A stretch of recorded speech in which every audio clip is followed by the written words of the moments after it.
سوز عشق ملتا ہے ماتمی جوانوں میں،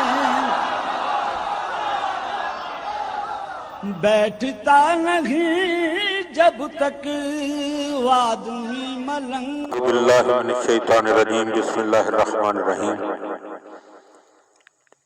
امیر المومنین علی بن ابی طالب علیہ السلام کے فرامین کا سلسلہ اور نہج البلاغہ کے تیسرے باب میں سے 172 نمبر فرمان آپ صاحبان کی خدمت میں ہدیہ۔ وقال علیہ السلام، آپ علیہ السلام نے ارشاد فرمایا، الناس اعداء ما جاہلوا، لوگ اس چیز کے دشمن ہوتے ہیں جسے نہیں جانتے۔ انسان جس علم و فن سے واقف ہوتا ہے اسے بڑی اہمیت دیتا ہے، اور جس علم سے عاری ہوتا ہے اسے غیر اہم قرار دے کر اس کی تنقیص و مذمت کرتا ہے۔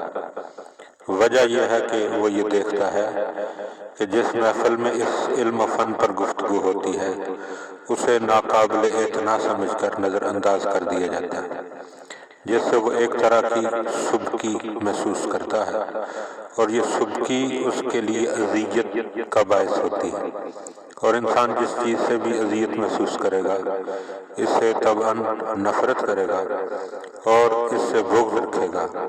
چنانچہ افلاطون سے دریافت کیا گیا کہ کیا وجہ ہے کہ نہ جاننے والا جاننے والے سے دشمنی رکھتا ہے، مگر جاننے والا نہ جاننے والے سے دشمنی اور عناد نہیں رکھتا۔